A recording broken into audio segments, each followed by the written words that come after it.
Notice to all, this program discusses issues about abusive politicians and abusive individual rich people who abuse the rights of our fellow citizens who are oppressed. This program does not intend to harm anyone. This program is fighting for the rights of our countrymen oppressed by oppressors. Magandang araw po sa inyong lahat. Muli nandito na naman po inyong lingkod, Epifanio Labrador, sa ating programa, Civilian Anti-Crime Group, Epifanio Labrador. Sa umaga po itong mga minamahal ko mga kababayan, binabati muna po natin ating mga kapatid Luzon, Visayas, Mindanao, na patuloy po na nakasubaybay tumututok dito sa ating programa. Maraming salamat po. At hindi na po ako magtataas pa ng ating introduction sapagkat may napakahalagang tao ho na akin nung hinahangaan at matagal ko ng idolo na isa sa pinaglalaban ho natin sa programang ito sapagkat ang kanya hong pagkatao noong paman ay sinusubaybayan ko na ho at talagang sabi ko nga kahit anong mangyari hindi ko po ito iiwanan, no? Pinapakilala ko po sa inyo mga minamahal kong mga kababayan ang kagalang-galang natin na Senator Antonio Trillanes. Magandang umaga po sa inyo, mahal na Senator. Bago pong lahat, bumati muna po kayo sa ating mga kababayan. Magandang araw sa iyo, Epifanio, at sa iyong mga viewers, no? Nagpapasalamat ako sa iyong advokasya, sa iyong pagiging boses, no? Pag-i-explain sa mga kababayan natin sa mga iba't ibang issue na talagang hindi nila naipapaliwanag sa media pero ikaw talagang inilalabas mo. So maraming salamat sa iyo, no? Epifanio. Salamat din po, mahal na Senator. Ano? Okay, mga kababayan, nagpapasalamat din po ako, no? Tulad nga ho ng sinabi ko, pangarap lang ho natin sa programang ito na makapanayam ang isang katulad ho ng isang senator na kung saan ay hindi lamang ho ipinaglalaban ang karapatan ng ating mga kababayan kundi ang karapatan ho ng ating bansa. Okay, mahal na Senator, hindi ko na po patatagalin pa ang usapang ito na kung saan napakarami ho sa mga kababayan natin na gusto hong malaman ang katotohanan sa likod ho ng lahat ng paninira sa iyo. Kasi mayroon po kaming naririnig at yung iba pa nga mga vlogger ay etc. ganito daw o kesyo ganito daw si Senator Trillanes. So sa programa pong ito gusto ko po namang bigyan kayo ng pagkakataon para ho may paliwanag ho sa ating mga kababayan kung gaano ito katotoo. Nababanggit ho kasi at ginagamit ng mga side ho ng mga Duterte yung sinasabing kayo po ay dapat hindi paniwalaan sapagkat kayo ay rebelde o nagrebelde o nagrebelyon sa ating gobyerno. Papaano po ba nangyari at papaano nagsimula at ano yung inyong motibo at ano yung talagang dahilan kung bakit ho kayo naalala niyo ho yung mga Magdalo noon? Yun po ang katanungan ng ating mga kababayan na gusto ho nilang marinig. Sa totoo lang, nagtitext ho sila, nagme-message, nagchat-chat at gusto nilang marinig sa programang ito kung papaano nyo ho mapapaliwanag ito.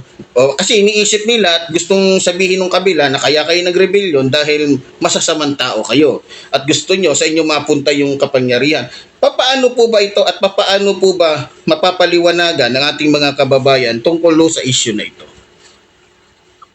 Ganito po yan, no? Kung yung mga kababayan natin na hindi naabutan yung mga pangyayari na yon or yung mga naabutan man nila pero nakalimutan na nila, kung maalala nila, itong GMA administration nun ay isa sa mga malulupit na administrasyon na talaga nang aapi ng mga kababayan natin at nuknukan ng pagkakurakot, no? Ibang paraan kung paano mangurakot at lahat yan ay na dokumento na nila at dumating pa nga yung punto na nakulong nga si GMA mismo dahil dyan. Tapos noong 2004 nakilala din sila ng na nanandaya noong eleksyon, dinaya si LPJ at siya mismo umamin kasi na-record ito yung Hello Garci tapes, maririnig nyo kung gaano siya nakikipag-usap doon sa COMELEC Commissioner. Sinabi ng COMELEC Commissioner na ipapa-kidnap niya yung isang teacher kasi magtitestigo.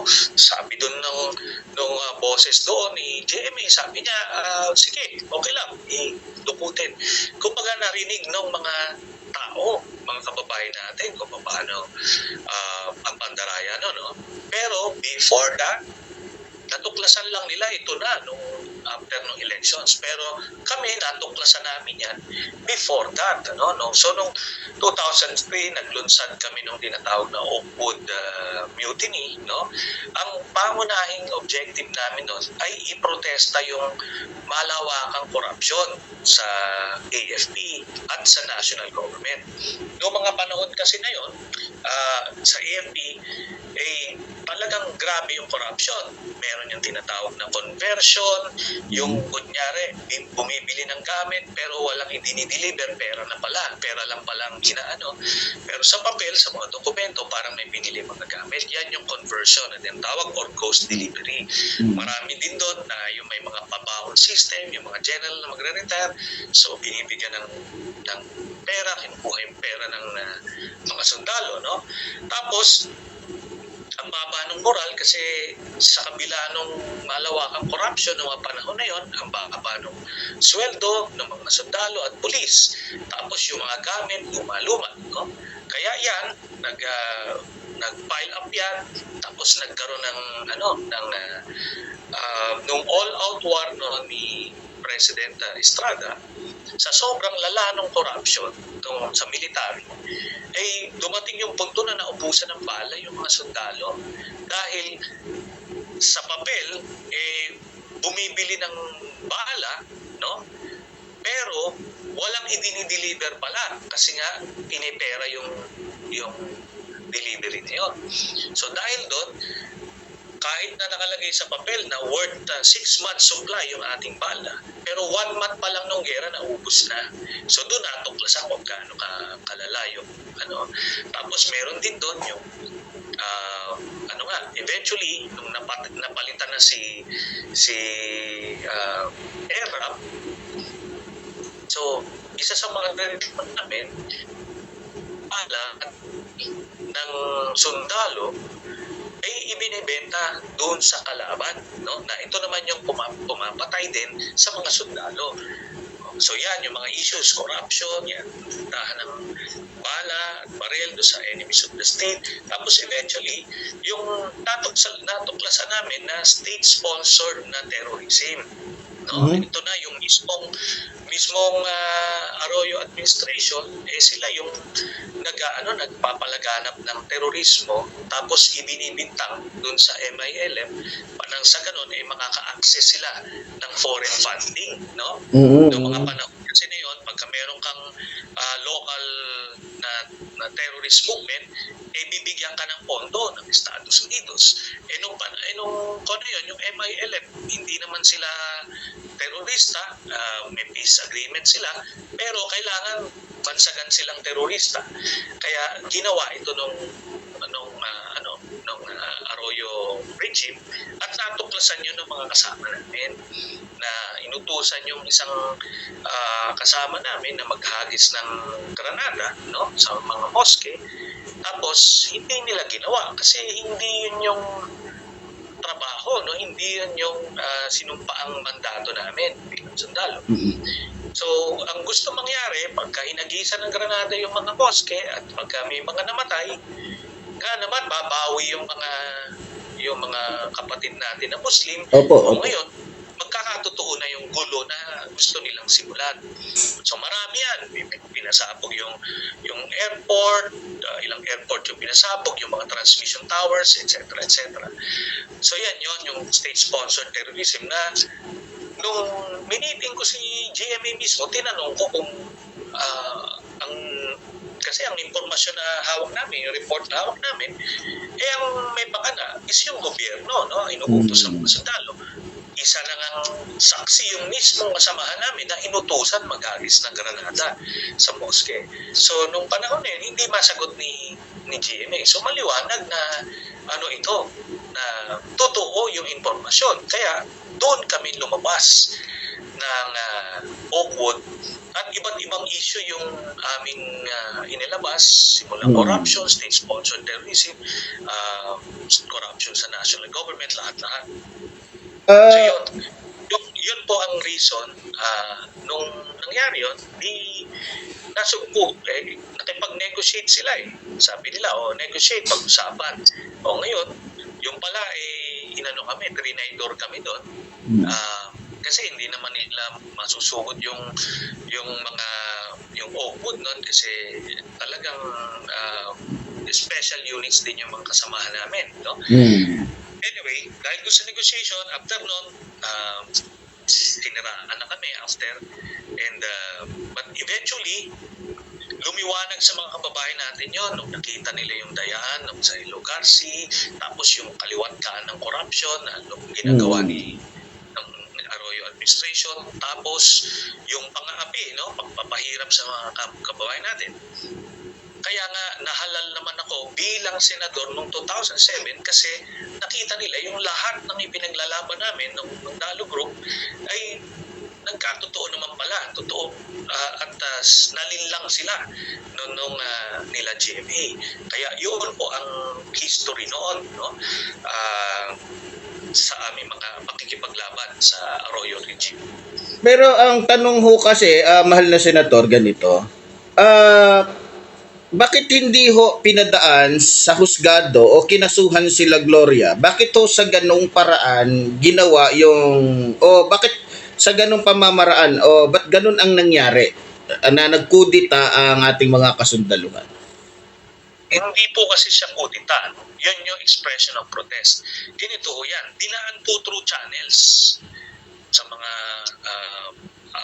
mga superiors namin. Kaya nga ultimately, kinausap ko mismo si GMA. Siya na yung commander-in-chief.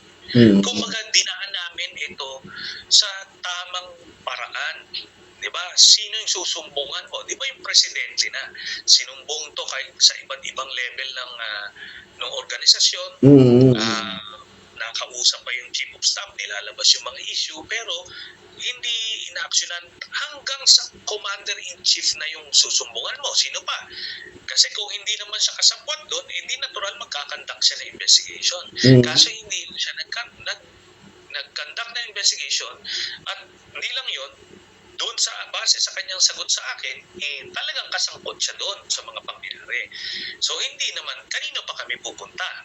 Kami naniniwala, ang ating sundalo, ang dulo, ang pinakang boss ng commander-in-chief, ay yung taong bayan. Kasi sabi sa constitution natin, di ba, sovereignty resides in the people and all government authority emanates from them. Tapos nakalagay din doon, ang Armed Forces of the People is the protector of the people and the state. So yan yun. Okay. Kaya yun yung So at least pero hindi po ito yung kodita na nagpapapatay ng hindi. Nag-press conference kami doon sa Oakwood para malabas yung issue sa mga kababayan natin. Pero hawak po nila yung makinarya ng propaganda, kaya natabunan po yung mensahe namin. Okay. So at least maliwanag sa ating mga kababayan na hindi po yung kudita na katulad ho ng ginagawa ng iba. So sa inyo po, tulad ho ng sinabi nyo, pinadaan nyo na mismo sa ating commander-in-chief pero naging bulag bingi sila sapagkat kaya pala naging bulag bingi dahil sila mismo ang may kagagawan. Tama po ba? Opo. Meron po yan. So ayan mga kababayan, yun po yung tanong na matagal na natin gustong itanong sa ating magiting at ginagalang na Senator Antonio Trillanes, na makikita nyo in-explain na po ng ating ginagalang na senator yung kabuuhan kung paano nangyari. So sana malinaw sa ating mga kababayan na ang ating minamahal na Senator Trillanes ay hindi po tulad ng nasa isip ninyo, yung ginagawa na kumbaga chismis doon sa mga ibang channel ni ginagamit ni Digongyo. Huwag kayo magpapaniwala sa mga tolongges na yun. Mahal na senator, meron din po akong tanong sa iyo na napakahalaga at sana ho ay maliwanag sa pamamagitan ho ng iyong paliwanag, maintindihan po ng ating mga kababayan kung ano ang katotohanan. Nung si Digongyo po ang naging presidente ng ating Pilipinas, at gusto ko pong malaman sa'yo, anong uri ba siya ng presidente at ano yung kanyang dapat panagutan nung siya ay at ano yung okay, ayusin natin. Ano ang tingin mo sa kanya bilang presidente at ano yung mga kasalanan niya na dapat niyang panagutan ngayon nung mga panahon na siya pa ang presidente? Okay, siguro maganda nito. Simulan muna natin doon sa kung saan ba 'to nang simula, no? Noong 2015 noon, umaalingaw yung pangalan ni Duterte, no? Sa totoo lang, kami dito sa national government, yung reputasyon ni Duterte, hindi naman namin gaanong kilala kasi siya in person, pero yung reputasyon niya parang dirty Harry siya ng Davao City, so gano'n, ano. Pero hindi namin alam talaga kung gaano karaming pinapatay na to, kung karakot ba to. Hindi. So kaya nga nung lumulutang yung pangalan niya na tatakbo daw siya ng presidente, kailangan nagpasya yung aming grupo, no, na sige nga, kilalanin natin ito. Kasi ganun bago kami tataya sa suporta sa isang tao, kailangan namin kilala, no? So nag-usap kami niyan. Pumunta yan dito sa Ortigas, isa sa mga hotel diyan. Kasi yan yung sinasabi nga, pumunta raw ako ng Davao, daw ako na vice president sa kanya. Hindi, nag-usap kami sa Ortigas, pumunta siya rito para kausapin ako. Di nag-usap kami. Gusto na malaman, tinatanong ko siya, ano ba plano mo sa bayan? No? Ang bungad niya sa akin, alam mo, hindi ako tatakbo Hindi raw siya tatakbo, mga April of 2015 ito. So, hindi raw siya tatakbo kasi pagod na raw siya, wala siyang plano. Yung pala nag-ano siya, no? Yun yung laro niya Kailangan i-delay niya ang katulo. So, okay, hindi nagkwentuhan kami. Gusto ko lang malaman, ano bang magaling ba itong mama na to? Ano bang sikreto nito, no? So, tinanong ko siya, ano bang kung yung kayo ay hypothetical, kayo ay presidente ng Pilipinas, ano bang mga plano nyo sa pamamahala? Alam mo, wala siyang nasabi, no? Iniba niya nilihis niya yung usapan. Siguro naisip niya sa akin dahil sundalo ako, may impress ako doon sa mga kwentong mga barilan, mga gano'n. So, pinentuhan niya ako ng mga tao pinapatay niya, no? Dinidescribe niya Meron daw siyang, isa daw, yung mga, mga kidnapper ba yun, o mga robbers na, in M16 niya, talsik daw yung utak, gano'n. Siguro, in-expect niya na ma-impress ako sa kanya. Pero naging impression ko after that meeting, kasi puro patayan at saka kabastusan yung mga kinikwento niya for more than an hour, no? Ako naman, gusto ko lang talagang parang lang kami, brainstorming, di ba? Akala niya, gano'n, ma-impress ako sa mga gano'ng kwento. Pero, ang nangyari, kabaligtaran. After that meeting, nag-report ako doon sa grupo, sabi ko, grabe to, may tama itong mama na ito. Sabi ko, parang hitman mag-isip. Pero hindi lang yun, kasi yung hitman, pag pumatay yan, quiet yan, Ito hindi, pinagmamalaki niya. Tapos parang siya proud, proud. Sabi ko, may diferensya to sa pag-iisip. Pero sabi ko, anyway, sabi niya sa akin, hindi naman siya tatakbo, so walang problema. So kami ngayon, eventually, yung namili kami, ang napili namin si Crispo, no? So si Crispo na, Senator Crispo, tapos yun, tuloy-tuloy. Ngayon, nung biglang tumakbo ito nung Disyembre, teka muna, lahat ng mga pinag-usapan namin nun, bumalik sa akin, teka muna, hindi to pwede magpresidente ng Pilipinas.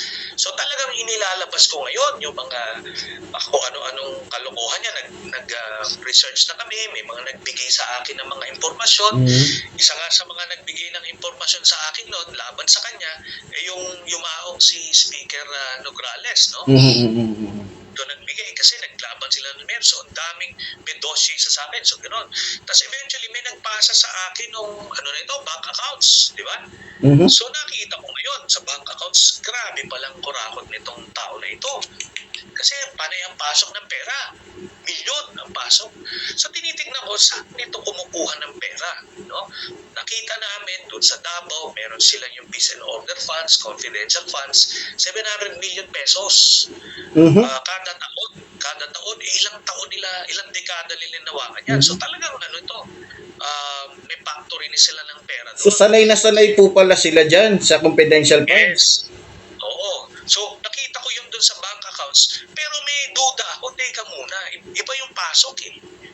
Ito na ngayon, nung naging presidente na siya eventually, doon ko nakita, nung pumapasok yung inimbestigahan namin tungkol sa pagpasok ng mga droga, doon ko nakita na yung pumapasok sa kanya doon sa bank accounts na yun, galing doon sa kanilang koneksyon sa illegal na droga. No? May mga drug lord na mga pangalan doon na lalink namin. Okay. Ngayon, dito, nung pagpasok siya ngayon, ang ginawa niya yung style kasi parang yung Davao. Sininta niya yung mga tao, nagpatayan, para ngayon wala magre-reklamo kasi pwede kang patayin kasi tinanggap mo na okay lang yung patayan. O yun, tapos yung media, binusalan niya, tinakot niya, pinatay niya yung si Jun Pala, tsaka may isa pa may si Soto, something na komentarista rin, pinatay niya. So wala na nagre-reklamo, wala na nagbabantay sa kanya.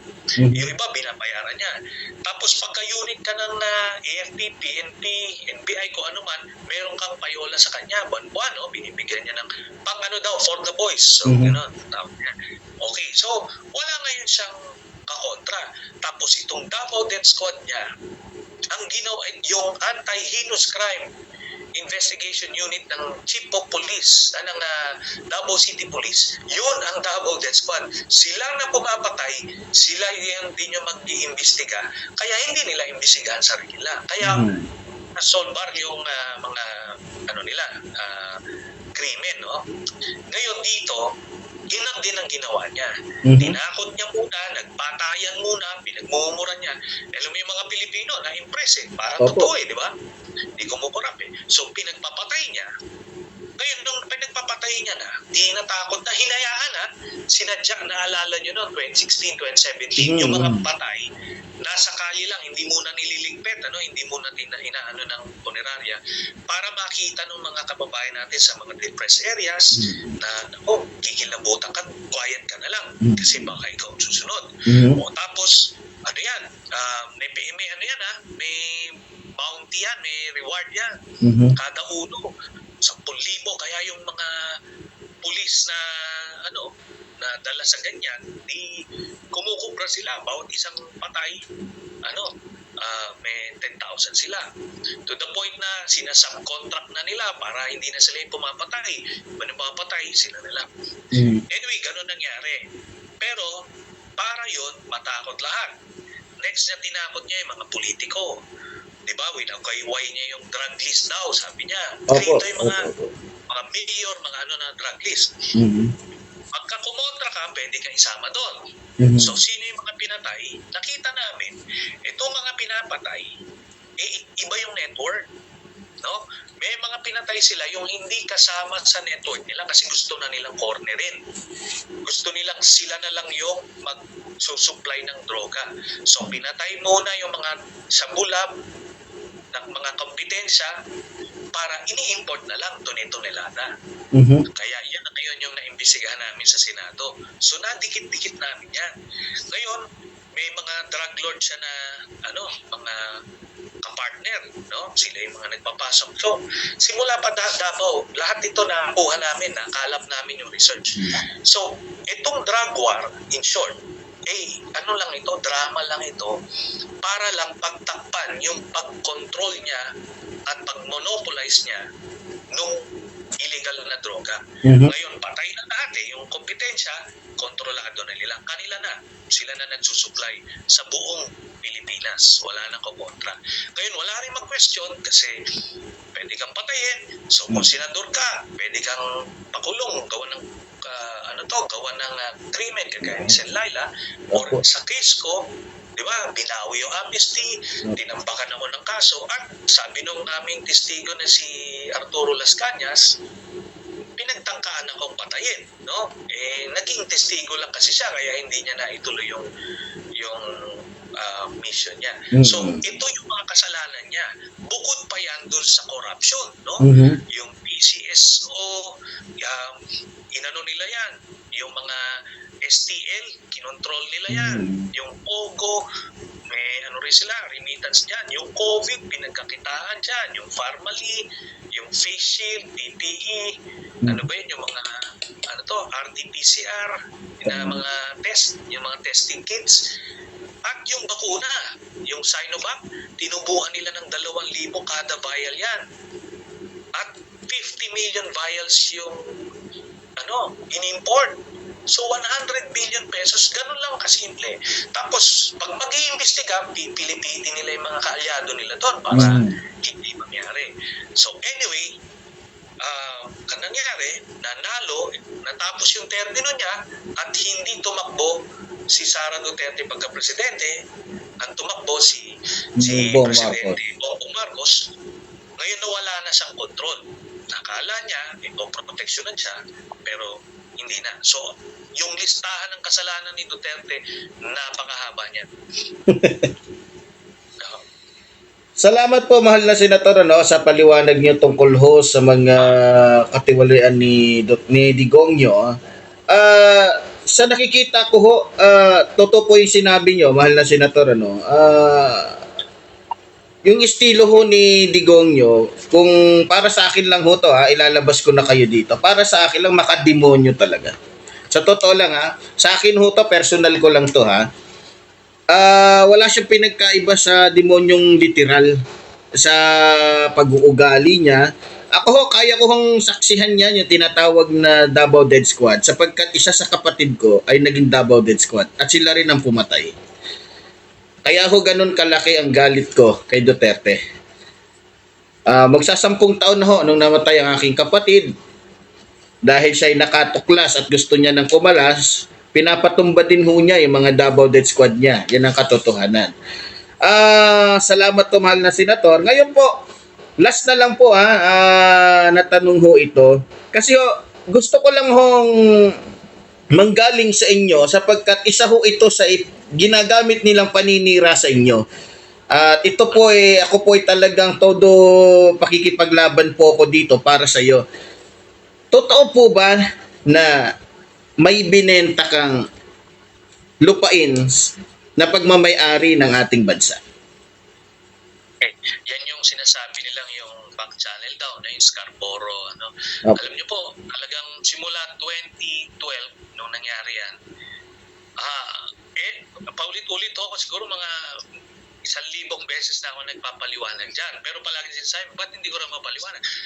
Well, pinapaliwanag ko, ayaw nyo lang makinig o hindi nyo pinapakinggan. Ganito po yan, Noong 2012, itong Scarborough Shoal ay nagkaroon po ng ng standoff. Yung ating barko ng Coast Guard, 3 barko ng Coast Guard, kontra sa halos 100 na barko ng China.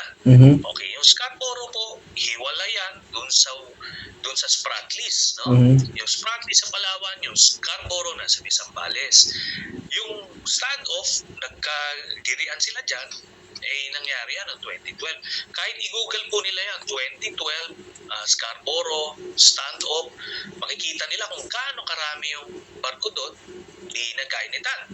Kaya nung hindi na ma-resolbahan yan, nung front channel, yung front channel natin, yung DFA, nag-decide si President Aquino na gamitin yung back channel. Ang back channel, hindi po yan krimen. Yung back channel negotiations, ginagamit po yan ng mga bansa para ma-resolbahan ng isang krisis. Kasi pag formal channels or front channel, limitado ang kanilang pwedeng gawin. So, back channel po, ako po ang itinalaga ni President Aquino na back channel. Ang mission ko ay pahupain yung tensyon at palayasin, paalisin yung mga barko doon sa Scarborough.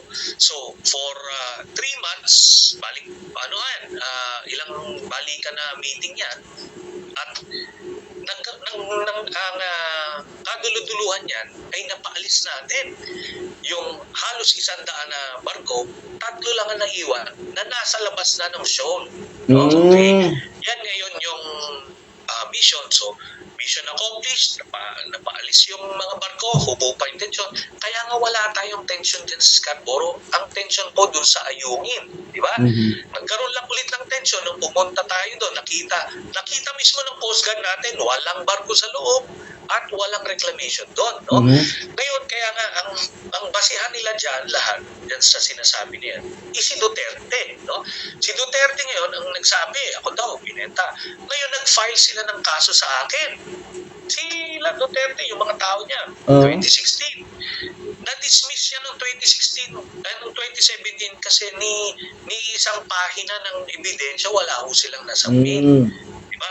Ngayon, 6 na taon na nakaupo si Duterte dyan, kontrolado niya yung DFA, yung Office of the President, kaibigan din niya yung China, pwede niyang hingan, kung binenta ni Trillanes yan, bigay niyo ako. Lahat yan pwede niyang gawin, hindi niya nagawa kasi hindi totoo, kathang-isip o fake news. At saka kung totoo po yan, dapat nakakulong na ho kayo. Kaya nga na-dismiss nga yung kaso, panahon niya, no? Wala din.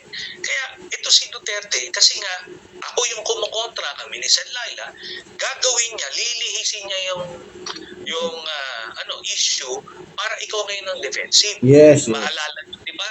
Ginawa niya ako ng mga foreign bank accounts daw, marami daw akong pera sa bangko sa ibang bansa. Diba, pumunta ako ng Singapore, sinabi mismo ng bangko at covered ng media na hindi totoo itong mga accounts na to. Tapos umamin siya na inimbento niya. Diba, dapat yung mga babae natin, nakita nyo kung gaano kasinungaling yung mama eh. Bakit papaniwalaan nyo? Diba? Ngayon, sabi ko nga, common sense. Lahat na ng ebidensya, sinabi ko, kung totoong may binenta ako, diba, dapat meron yan silang hawak dyan. Bakit wala? Bakit na-dismiss yung kaso? Bakit wala na ngayon? 6 years lang pa si Duterte, nakaupo siya dyan, ba't di naman niya naipit? Sana yung China, sinasabi rin, binenta ni Trillanes yan. Hindi rin, di ba? Bakit tayo nanalo sa kaso? Dapat dun sa kaso natin sa China, na panalo natin sa arbitral tribunal, dapat sinabi ng China, hindi, binenta ni Trillanes yan. Tama po. Di ba? Yung mga kababayan naman natin, konting isip naman, di ba? Para naman tayo, grade 1 na pinapaikot. Hindi, ito lang, Epifanio. Sinabi nila na si Enrile daw, ba't di ko masagot? Kasi nga, yung back channel, hindi po yan pwedeng i-discuss sa publiko kasi may national security implications saka foreign relations. Pero 1 month before nagdebate kami ni Enrile doon, magkatabi kami nung nag-update ako sa presidente kung ano nangyari sa back channel. Katabi ko siya. Ngayon, iniintriga niya ako doon kasi napahiya siya dahil kinontra ko yung gusto niyang hatiin yung Camarines Sur. No? Gusto niyang hatiin, kinontra ko, napahiya siya, hindi niya magawa yung gusto niya. Iniintriga ako doon ngayon kasi alam niyang hindi ko pwede sabihin sa publiko yun. Di ba? Pero tanongin mo si Enrile, nung in-interview siya noong 2021, umamin siya na ang gusto ko raw ay paalisin yung mga barko ng China doon sa Scarborough. Precisely. O di, umamin ka ngayon. Pina-appear din siya ni Duterte doon sa isang press con. Sumabi din niya na meron akong mandato kay President Aquino, tapos gusto ko raw paalisin yung barko. Kaya patay na yung issue niya. Kaso kailangan nilang may masabi kasi wala ko silang masabi. Pero ito yan. Kung tiwali akong tao na kaya kong mambenta ng isla ng Pilipinas, bakit wala akong corruption case na kahit isa? Common sense, sabi ko, sana mag-isip na lang yung mga kababayan natin kasi itong mga ito, yan na lang yung kaya nila intriga kasi wala silang kayang itapon sa atin. Yan lang po yun. Ayun nga po, mahal na senator. Ayun, mga kababayan, nakita nyo kung gaano kasiraulo, kagago, kawalang niya, kademonyo itong si Rodrigo Roa Duterte. Ikaw ang demonyo ka. Makapanira ka lang para makalusot ka sa kasalanan mo. Sinisira mo yung mga tao. Ha? Hindi ka ba naman saksakan ng demonyo kang hayop ka? Mga kababayan, nakikita nyo ang paliwanag ng ating ginagalang at minamahal na Senator Antonio Trillanes. Tingnan nyo kung anong ginawa ni Digongyo sa buhay ni Senatora de Lima. Yung mga tunay na tao na mayroong puso sa bayan, may pagmamahal, may malasakit, ginawa nila ng paraan para hindi nila magawa yung magagandang bagay o magagandang mga proyekto para sa ating bansa. Sa totoo lang po, mahal na Senator, sa tingin nyo po ba, kung hindi po si Digongyo ang naging presidente natin ng mga panahon na yon, ano po kaya ang itsura ng ating bansa? Nako, napakalaki na siguro ng pagka-asenso natin. Kasi nung natapos yung termino ni President Aquino, maalala nyo, ang presyo ng bigas noon nasa 22 pesos. Naalala ko po. 22 pesos. 17 pesos pa nga yung mga medyo mahinang klaseng bigas, 17 pesos. Ang presyo ng gasolina noon, mga nasa 30 plus lang, no? Tapos, nag-iwan siya ng pera, may surplus, no? Nung bumaba si President Aquino, nag-iwan siya ng pera, tapos nakapagpautang na tayo sa IMF. Dati tayo umuutang, nagpautang ng Pilipinas. Ganun na, ang diretsong asenso. Anong ginawa ni Duterte? Talagang binaboy niya. No? Alam mo yung sinasabi mo kanina na demonyo siya. No? Alam mo, ako nag-agree ako sa dyan. Ako hindi naman tayo santo, no? Epifanio, pero alam natin kung ano yung itsura ng demonyo. No? Alam nyo, siya na yung nagsabi na minura yung Pope. Alam mo, hindi minumura yan eh. Di ba? Opo. Oo. Ito, hindi lang yung Pope ang minura yung Diyos. Opo. Di ba? Isa yan sa napanood ko. Gusto niyang mang-rape. Gusto niyang mang-rape ng patay, Di ba? Tapos, itong, yung mga pare, pinagmumura niya, gusto rin niya magtayo ng sariling iglesia. Nakita niyo, kung siya ng babae, minamanyak niya. Harapan yung mas maniniwala kayo rito. Di ba? Tayo naman, pinalaki tayo ng maayos ng mga magulang natin. Dapat alam natin kung sino yung maayos na tao, sino yung hindi. Kaya dito sa mga supporter ni Duterte, hindi ko maisip kung paano nila na justify sa sarili nila na ito yung mabuting tao. Hindi nga Sinasabi niya na lahat ng kahayupan, kademonyo, nasa sistema niya, tapos papaniwalaan nyo. Di ba? Yun ang ating misteryo. No? Pero sabi ko nga, itong mga pangyayari, paahon na tayo. Biglang niluktok niya tayo. Kita mo yung utang, yung utang ni Duterte nung 6 years siya ay mahigit pa dun sa total nung lahat ng inutang ng presidente. Simula doon mo makita. Asan yun? 7 trillion sa mo nilagay. Di ba? O gumanda ba yung buhay ng mga kababayan natin? Hindi. Nakita nyo kung gaano tayo pinahirap ng mga panahon na yan. Grabe. Sa tingin ko po, mahal na Senator,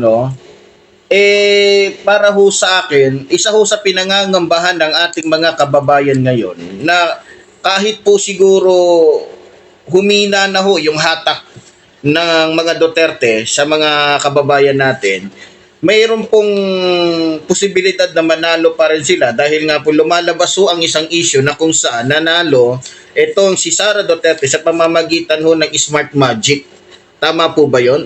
Pwede po bang mangyari yun o ano ho sa tingin nyo? Well, ganito kaya nga kailangan tayo matuto. No? Alam mo, may kasabihan yan pagka naisahan ka, sige, ano mo yan, kumbaga hindi mo kasalanan yan, naisahan ka Pero pagka naisahan ka ulit, ikaw na may kasalanan. Kaya nga tinatawag nilang 11. Pag naisahan ka ulit, 11 na 11 ka. Parang ikaw na may problema noon. Parang ka ng masokista noon. Sana wag naman, no? Kapag tingnan natin, dapat marunong tayo magsuri. Yung fake news na ganyan, dapat malaman natin. Tapos hindi pwedeng ano lang yung pinapakete lang na pinapaganda yung pakete kahit na bulok yung loob, di ba? Ito ang kay Duterte, yung pakete niya bulok na eh. Lumang tugtugin na po. Natin, di ba? Oo. So, sana naman hindi na, no? Kaya nga tayo nagsasalita na ngayon.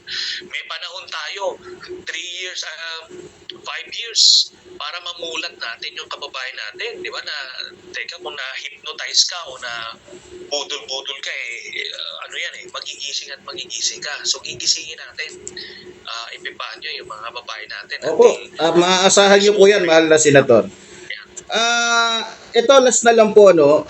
Gusto ko kasing malaman ng ating mga kababayan kung malaki po ba ang chance na managot itong si Duterte sa sinasabi po ninyo na mga kasalanan nila.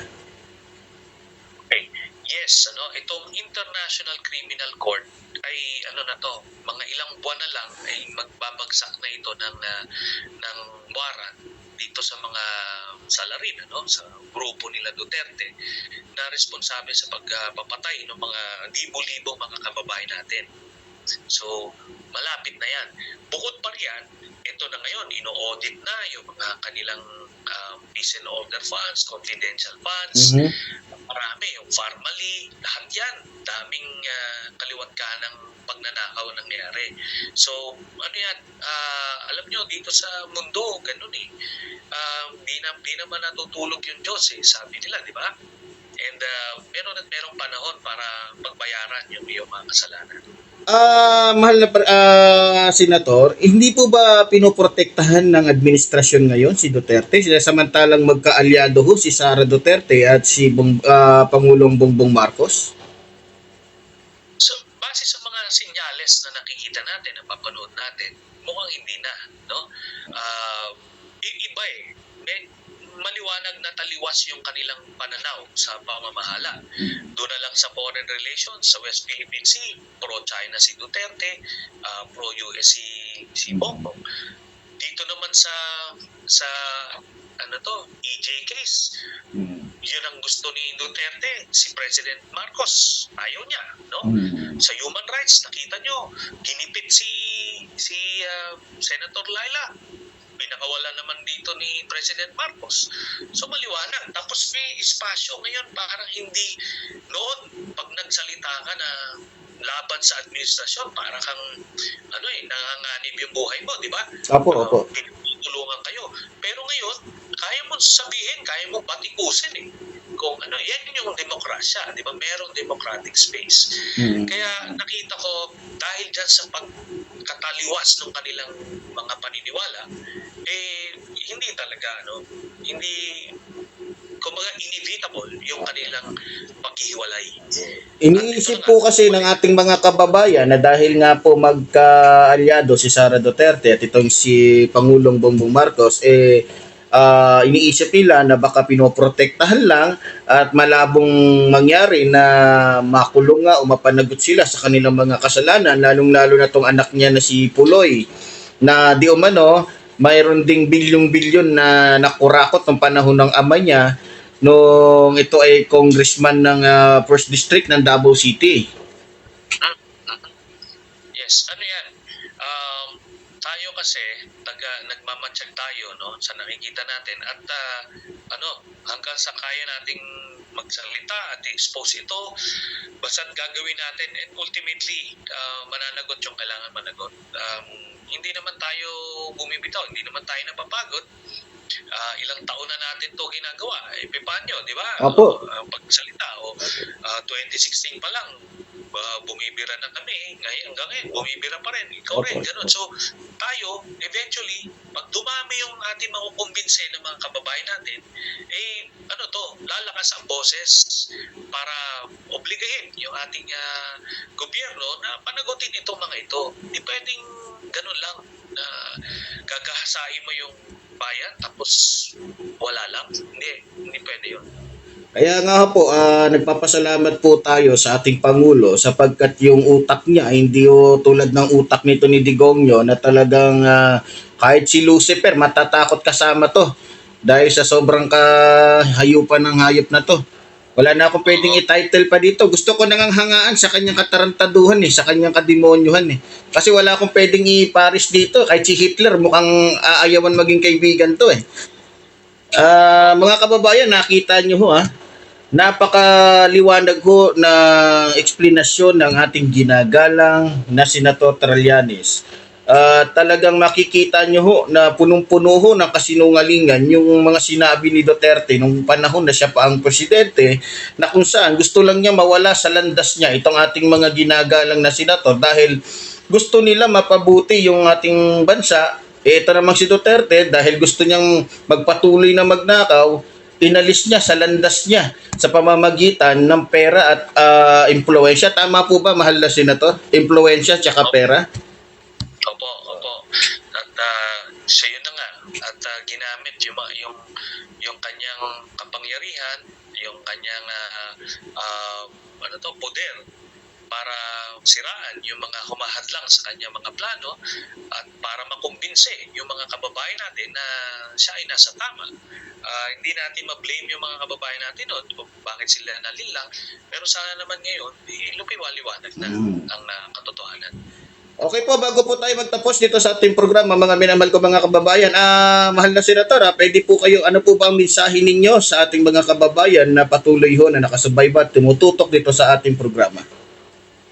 Well, ako nagpapasalamat sa iyo kay ating tinitingala na boses na si Epifanio Labrador at sa ating mga viewers, sana ikalat nyo sa mga kaibigan nyo itong YouTube channel ni Epifanio at subaybayan nyo para makarinig kayo ng mga iba't ibang anggulo sa paghihimay ng mga issue at mailabas yung mga katotohanan. So, maraming salamat sa iyo. Sana pagpatuloy mo itong pagkikipaglaban para sa tama sa ating bayan.